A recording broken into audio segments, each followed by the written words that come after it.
Welcome to my channel Juragan Science. Kali ini kita akan mempelajari IPA kelas 8, yaitu mengenai latihan soal bab 2 struktur dan fungsi tubuh makhluk hidup. Lebih tepatnya part 3 mengenai sistem pencernaan. Sebelum kita mulai, silakan sobat-sobat bisa like, komen, dan subscribe di channel Juragan Science. Soal nomor 1. Proses pemecahan makanan menjadi bentuk yang lebih kecil disebut A. Pencernaan kimiawi, B. Pencernaan biologis, C. Pencernaan mekanik, D. Pencernaan enzim. Jawabannya C. Pencernaan mekanik.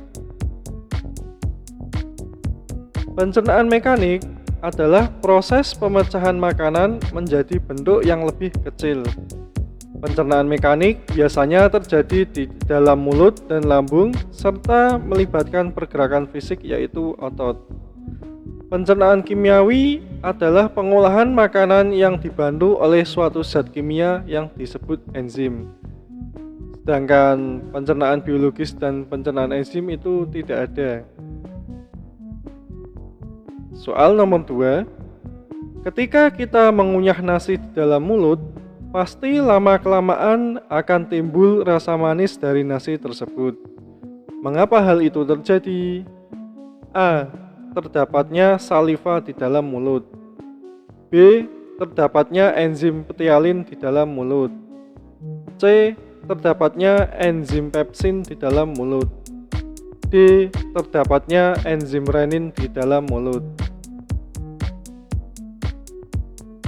Jawabannya B. Terdapatnya enzim ptialin di dalam mulut. Enzim ptialin yang ada di dalam mulut berfungsi untuk memecah karbohidrat menjadi glukosa. Oleh karena itu, ketika kita mengunyah nasi dalam waktu yang lama, akan diperoleh rasa manis akibat dari glukosa yang terbentuk. Saliva atau air ludah berfungsi untuk melumasi mulut dan tenggorokan agar tetap lembab dan nyaman. Enzim pepsin akan menghidrolisis atau memecah protein menjadi pepton, campuran dari polipeptida dan asam amino di dalam lambung. Enzim renin akan mengendapkan protein kasein yang terdapat dalam susu di dalam lambung. Soal nomor 3. Kuman atau bakteri yang ikut masuk ke dalam lambung bersama makanan akan dinetralisir oleh getah lambung yang berupa A. Asam lambung, B. Enzim renin, C. Enzim pepsin, D. Enzim tripsin. Jawabannya A. Asam lambung. Asam lambung atau HCl merupakan salah satu getah lambung yang berfungsi untuk menjadikan ruangan dalam lambung bersifat asam, pH antara 1-3, sehingga dapat membunuh kuman yang masuk bersama makanan. Untuk jawaban B, C, dan D salah. Soal nomor 4. Enzim yang dihasilkan oleh getah pankreas yang berfungsi untuk memecah amilum menjadi maltosa adalah A. Amilase, B. Lipase, C. Tripsin, D. pepsin. Jawabannya A. Amilase. Amilase akan mencerna amilum menjadi maltosa. Sedangkan lipase akan mencerna lemak menjadi asam lemak dan gliserol. Tripsin akan mencerna protein menjadi polipeptida, dan pepsin akan menghidrolisis atau memecah protein menjadi pepton, campuran dari polipeptida dan asam amino. Soal nomor 5. Makanan dari mulut bisa menuju ke lambung karena di dalam kerongkongan terdapat sebuah gerakan A. Gerakan kontraksi, B. Gerakan relaksasi, C. Gerakan rotasi, D. Gerakan peristaltik.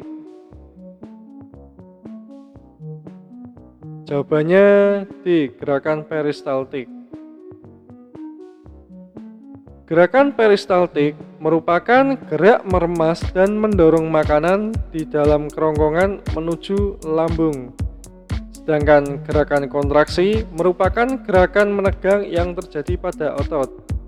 Gerakan relaksasi merupakan gerakan mengendur yang terjadi pada otot. Dan gerakan rotasi merupakan gerak berputar sebuah benda pada porosnya.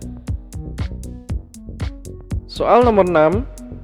Bagian usus berikut yang bukan merupakan salah satu bagian dari usus halus adalah A. Usus tengah, B. Usus depan, C. Usus penyerapan, D. Usus 12 jari. Jawabannya B. Usus depan. Usus halus terdiri atas 3 bagian usus, yaitu usus 12 jari, usus tengah, dan usus penyerapan. Untuk jawaban A, C, dan D semuanya salah. Soal nomor 7. Bakteri yang berfungsi untuk membantu pembusukan sisa-sisa makanan adalah A. Entamuba histolytica, B. Mycobacterium tuberculosis, C. Escherichia coli, D. Streptococcus pneumoniae. Jawabannya C. Escherichia coli. Escherichia coli merupakan bakteri yang ada pada usus besar manusia yang berfungsi membantu proses pembusukan sisa-sisa makanan. Untuk Entamuba histolytica merupakan parasit yang berada di usus dan bisa menyebabkan diare. Mycobacterium tuberculosis merupakan bakteri penyebab TBC. Sedangkan Streptococcus pneumoniae merupakan bakteri yang menyebabkan penyakit pneumonia. Soal nomor 8.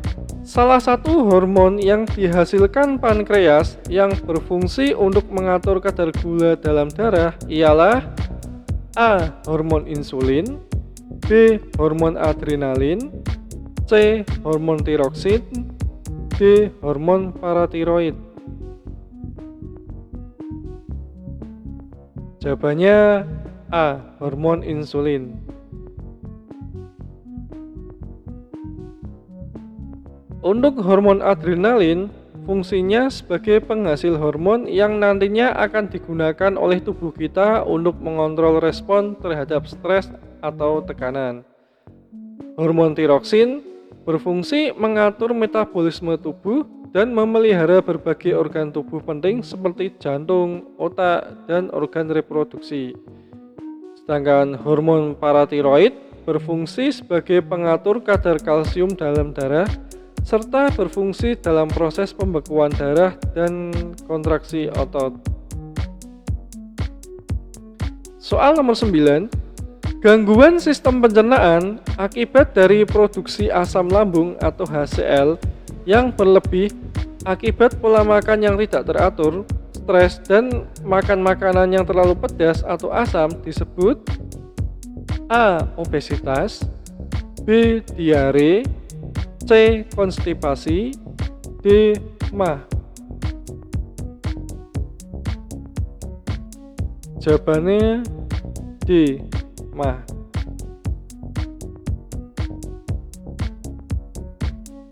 Untuk obesitas merupakan peristiwa di mana tubuh memiliki kandungan lemak yang berlebih. Diare merupakan penyakit pada saluran usus besar yang diakibatkan oleh infeksi bakteri Entamuba coli. Sedangkan konstipasi merupakan kondisi di mana feses keras atau kering sehingga sulit dikeluarkan. Soal nomor 10, perhatikan gambar berikut.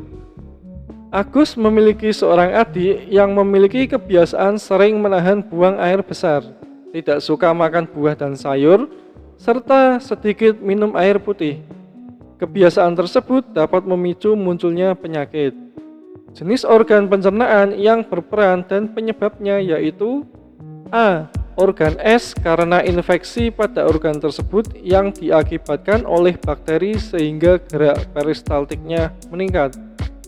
B. Organ S karena feses tidak mengandung cukup air sehingga air yang ada diserap kembali yang menyebabkan gerak peristaltiknya melemah. C. Organ G karena iritasi pada organ tersebut sehingga dapat meningkatkan zat asam yang menyebabkan iritasi pada dinding organnya. D. Organ R karena terjadi gangguan penyerapan sari-sari makanan untuk diedarkan ke seluruh tubuh. Silakan kalian tulis jawaban kalian di kolom komentar serta alasan mengapa kalian menjawab tersebut. Oke, demikian dulu pembahasan kita kali ini. Thank you for watching. Jangan lupa untuk like, comment, dan subscribe di channel Juragan Science. Terima kasih.